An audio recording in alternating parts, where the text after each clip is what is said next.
नमस्कार, मी नामदेव अनुसया. आज आलो आहे मी आपले कामावरती जे घोड्यावरनं पडले होते त्यांना भेटायला हॉस्पिटलमध्ये, आणि त्यांचा उपचार आपल्या संघटनेच्या माध्यमातून एकदम फ्री, एकही रुपया चार्ज न लागता त्यांना आपण करून दिला आहे. तर त्यांच्याशीच बोलूया.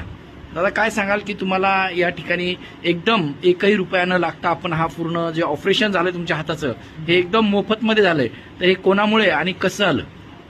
नमस्कार, मी तुकाराम कबाडे. मी पेंटर आहे. जे मुलुंड विनयनगरला रात्री नाईटला काम चालू होतं. 9 वाजता मी घोड्यावरून खाली पडलो आणि तिथे तात्पुरतं मी तिथे सरकारी हॉस्पिटलमध्ये केलं.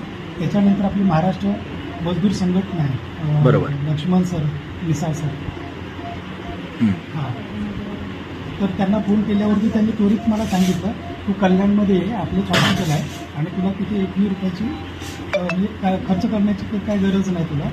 मग तिथून मी दुसऱ्या दिवशी इकडे डायरेक्ट आलो. डायरेक्ट येताना मी यायच्या अगोदरच सगळी तयारी केली होती या सरांनी, आणि मी आलो. व्यवस्थित मला ॲडमिट करून घेतलं.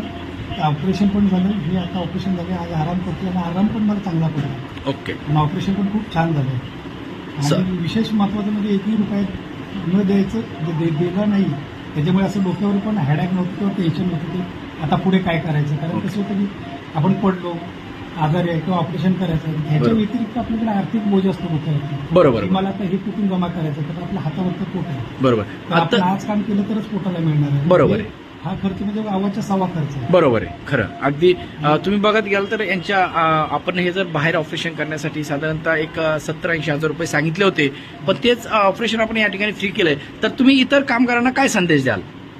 मी सगळ्यांना सांगेन, तुम्ही संघटनेत सामील व्हा. कारण कसं आहे, संघटना आपल्यासाठी. बरोबर. आपण वेगवेगळे राहिलो तर आपल्याला कोण विचारणार नाही. आपण एकजूट राहिलो, बरोबर, तर आपलं काम सार्थक होईल. किंवा आपल्याला कुठे कशी गरज, आता ह्यावेळी मला आता गरज लागली, आता माझ्या डोक्यात पण नव्हतं की माझ्या आयुष्यात असं काही घडेल. बरोबर, चुकून घडलं या गोष्टी. राईट. पण आज संघटना माझ्या पाठीशी होती, त्यामुळे आज मी तुमच्याशी बोलतोय. किंवा एक चेहऱ्यावरती पण एक स्माईल आहे की ठीक आहे, एवढं संकट आलं तर संकटातनं उभं करण्यासाठी लक्ष्मण सरांची संघटना आहे. बरोबर. तर तो एक फायदा आहे संघटनेचा. ओके. आणि तुम्ही वेगवेगळे राहिलात तर वेगवेगळं जगून काय करणार, तुम्ही स्वतःचं पोट स्वतःच्याच हाताने करणार. बरोबर. संघटनेत आला तर संघटनेत एक सपोर्ट लागणार. बरोबर. आणि कसं आहे की संघटनेतून भरपूर ठिकाणी तुम्हाला मदत होते, छोट्या छोट्या गोष्टीसाठी मदत होते. बरोबर. तुम्हाला कधी काही अडचण आली तर तुम्ही म्हणजे फोन जरी केला तरी फोनवरती तुम्हाला त्याचं सोल्युशन मिळू शकतं. चालेल. चला, धन्यवाद दादा. काळजी घ्या.